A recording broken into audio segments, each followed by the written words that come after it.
Hello అండి విజ్ఞాన్ గారు. Virupaksha మూవీపై heroine ఎందుకో సీరియస్ అయ్యారట, ఏం జరిగింది? వీళ్ళు ఉగాది పోస్టర్ ఒకటి రిలీజ్ చేసుకున్నారు, విరూపాక్ష అని చెప్పేసి. అంతకుముందు కూడా ఆయన టైటిల్ టీజర్ రిలీజ్ చేసినప్పుడు కూడా ఆయన్ని చూపించారు. అఫ్కోర్స్ ఆమెను కూడా ఏదో చూపించినట్టు. అండ్ ఇది రిలీజ్ అయింది. ఫస్ట్ పోస్టర్ రిలీజ్ అయిన తర్వాత అందరి గురించి మాట్లాడుకుంటున్నారు. సాయిధరమ్ తేజ్ ఇలా అలా, ఏ డైరెక్టర్ ఇలా అలా, వేరే మ్యూజిక్ ఇతను అబలే ఉంది అన్నీ మాట్లాడుతూ అందరు కూడా చూసేవాళ్ళు కూడా మర్చిపోయారు, అరే హీరోయిన్ ఎవరు అని. ఉంటే లేపుతుంది కదా, మనోడు బాగా చేశాడు, బాగున్నాడు, అట్లా వెళ్ళిపోయింది. ఆ అమ్మాయికి ఏమనిపించిందంటే, హీరోయిన్ గురించి నువ్వు వేస్తే కదా నా గురించి మాట్లాడుకుంటారు, ఏదో ఒక ఇట్లా ఏదో నా ఎక్స్ప్రెషన్ వేస్తే ఈవెంట్ ఇలా ఉందని ఇద్దరన్నా మాట్లాడుకుంటారు కనీసం. నువ్వు ఏమి వేయకుండా హీరోనే చేసావేంటి? నా ఫోటో నేను అనుకున్నా అంటే అందరికి చెప్పేసుకున్నాను, రేపు ఉగాది సందర్భంగా మన పోస్టర్ వస్తుంది మేడం, మీరు షేర్ చేయండి అని వీళ్ళు చెప్పారు ఇంతకుముందు అసిస్టెంట్ డైరెక్టర్లు వీళ్ళు. Okay sure I will do that అని ఫోన్ పెట్టేసింది. ఈమె అందరికీ చెప్పుకుంది, ఫ్రెండ్స్ అందరికీ, రేపు నుంచి మన పోస్టర్ వస్తుంది చూడండి, నెక్స్ట్ లెవెల్ ఉంటుంది. ఇంతకుముందు అది సినిమా చేశాం భీమ్లా నాయక్, అది పెద్ద హిట్, కానీ నా రోల్ ఇంతే ఉంది, ఇక్కడ మెయిన్ హీరోయిన్ నేను. అసలు మొత్తం ఇక సినిమా అంతా అడిదిప్తే నేను, ఇడిదిప్తే నేను,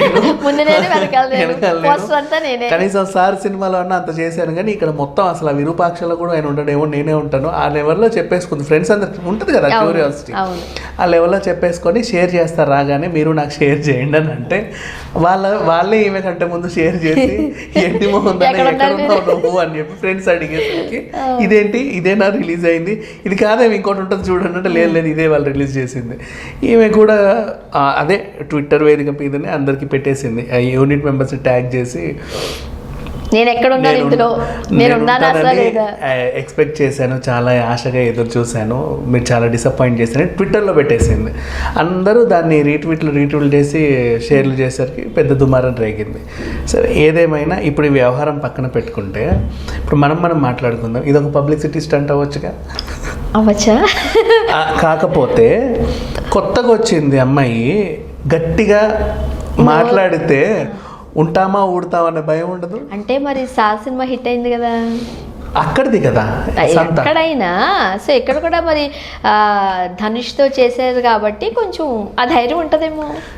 అట్లాంటి పవన్ కళ్యాణ్ గారితో కూడా చేసింది కాబట్టి మరి ఆ భయం కూడా ఉండాలి కదా. పవన్ కళ్యాణ్ గారితో చేసినప్పుడు ఆల్రెడీ సెట్లో చూస్తారు పెద్ద హీరోలు అంటే ఇట్లా అమ్మో సార్ వచ్చారు, మీరు అమ్మ కూర్చోండి, కాళ్ళ మీద కాలు తీయండి, ఆ లెవెల్లో ఉంటుంది సీరియస్లీ కొత్త హీరోయిన్స్. అండ్ నెక్స్ట్ అలాగే పవన్ కళ్యాణ్ గారితో చేసింది కాబట్టి అన్స్టాపుల్ ఎపిసోడ్ కూడా చూస్తుంది, ఈసారితో నేనేం చేశాను అని. అవునా? నెక్స్ట్ అన్స్టాపుల్స్లో ఉన్న సాయిధరమ్ తేజ్ చూసి అయిన వాళ్ళ రిలేటివ్ ఆయనతో నేను చేస్తున్నా, మెగా హీరో అని కూడా తెలుసు. నెక్స్ట్ వీళ్ళ ఫ్యామిలీలో ఇంతమంది హీరోలు ఉన్నారు, ఎవరో ఒకరు పిలుస్తారని కూడా తెలుసు. అంత ధైర్యం చేస్తుందా? చేయదు. కాకపోతే ఆమె కొంచెం రిక్వెస్టెడ్ గానే పెట్టింది, ఆమె బాధ ఏదో చెప్పుకున్నట్టు. రిక్వెస్ట్ నాకు వాట్సాప్ లో పెట్టొచ్చు కదా, ట్విట్టర్లో ఎందుకు? దేశమంతా తెలియాలనే.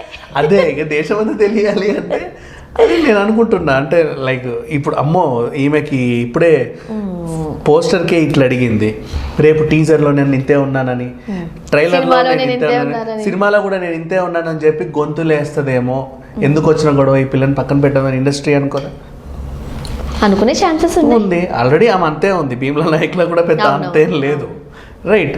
సో నేను అనుకునేది ఏంటంటే ఇది ఏమన్నా పబ్లిసిటీ స్టంట్ ఏమో, వాళ్ళకి ముందే అందరికీ చెప్పుకొని ఓకే అనుకో. మీరు ఇది చెప్తుంటే నాకు అది గుర్తొచ్చింది, ఇది అవసరాల శ్రీనివాస్ గారి సినిమా ఒకటి ఉంది కదా, 101 జిల్లాల అందగాడులో ఎవరైతే ఏడీ ఉంటారో, కో డైరెక్టర్ ఉంటారో, ఆయన్ని టార్గెట్ చేస్తూ ఒక వీడియో చేశారు కానీ అది ఫ్లాప్ అయింది.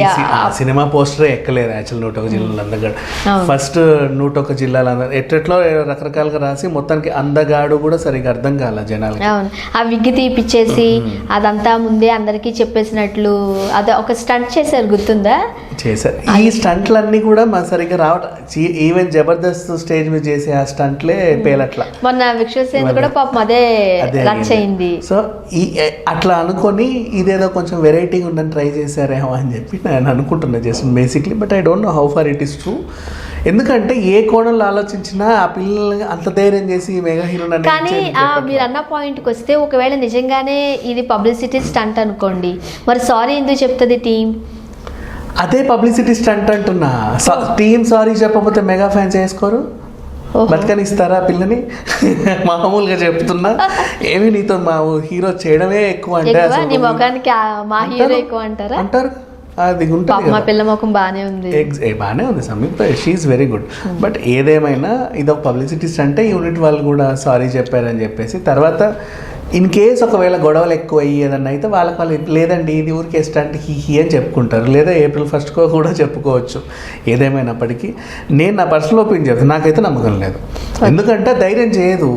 చాలా మంది రాస్తున్నారు వార్తలు, ఎక్కడ చూడు ఇదే న్యూస్ ఉంది, విరూపాక్ష టీమ్ హీరోయిన్ ఇట్లా నింది అట్లా నింది అని. I don't believe that. So ఇప్పుడు ఈ విరూపాక్ష ఎలా ఉండబోతుంది అనేది ఇక విరూపాక్ష విషయానికి వస్తే ఒక సస్పెన్స్ థ్రిల్లర్ టైప్ ఉంటుంది అన్నట్లుగా. అండ్ మళ్ళీ మనకి అప్పుడెప్పుడు అవి చూసాం మనం, గోపీచంద్ తాప్సీ మూవీ ఏదో ఉంది. గోపీచంద్ తాప్సీనా? గోపీచంద్ తాప్సీ అంటే మొగుడు కాదు, పాకిస్తాన్కి వెళ్ళి ఏదో చేస్తారు. ఓ నేను మర్చిపోయా. సరే వాట్ ఎవర్, మంచి సినిమానే. ఒక్క నిమిషం, సారీ, రిపీట్ అది కాట్లే. సాహసమే, ఓన్లీ సాహసం, అది ఓన్లీ సాహసం చెప్దాం. సరే రిపీట్, వాట్ ఎవర్. గోపీచంద్ సాహసం అనుకుంటున్నాను. మేబీ పాకిస్తాన్ వెళ్తారు వీళ్ళు, పాకిస్తాన్ గుడికి, పాకిస్తాన్ అన్ని ఏవేవో తిప్పుతా ఉంటారు. సేమ్ అదే కాంబినేషన్ లో ఆ సినిమా చాలా బాగుంది. అదే కాంబినేషన్ లో అట్లా థ్రిల్లర్ టైప్ గా ఏదో ఉంటది అని చూపించేలాగానే మన ఇక నిఖిల్ కార్తికేయ సిరీస్ లోనే అంతే కదా. ఫస్ట్ సుబ్రహ్మణ్యపురంలో, నెక్స్ట్ మొన్న అక్కడ, ఇది ఇక్కడ పెడితే ఏదో అవుతుంది. సేమ్ అదే బింబిసార్ లో కూడా కొంచెం ట్రై చేస్తారు, అదేదో పెడితే ఇంకేదో అవుతుంది, ఇది పెడితే అది కానీ యాక్చువల్గా చెప్పాలంటే బింబిసారాలో అదేం వర్కౌట్ కాలేదు. నార్మల్ గా కథే వర్కౌట్ అయింది. స్టార్టింగ్ వీటికి బీజం వేసిన అంజియే వర్కౌట్ అవ్వాలి. ఇట్లాంటి వాటి అన్నిటికీ అదేగా ఫస్ట్. అక్కడికి వెళ్ళాలంటే ఇన్ని దాటుకొని వెళ్ళాలి, ఇవన్నీ చేయాలంటే మీ దగ్గర ఇది ఉండాలి. బింబిసార కదా అదంతా గ్రీన్ మ్యాట్ అని తెలిసిపోయింది, కొండల పక్కన అంతా గ్రీన్ మ్యాట్ అని క్లియర్ గా తెలిసిపోయింది.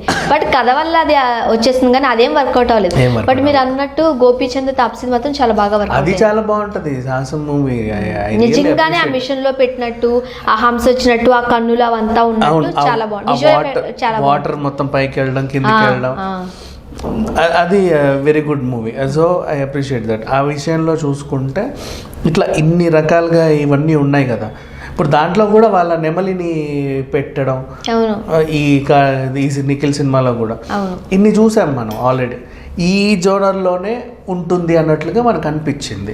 కొన్ని చేతబడి ముగ్గులు అన్నీ కనిపించాయి, రకరకాలవన్నీ ఉన్నాయి విరూపాక్షలో. బట్ ఐ డోంట్ నో ఎలా తీసుకొస్తారని. కాకపోతే సాయి ధరమ్ తేజ్ యాక్సిడెంట్ తర్వాత తీస్తున్న సినిమా ఇది. ఇప్పుడు ఒక సాలిడ్ హిట్ కావాలి.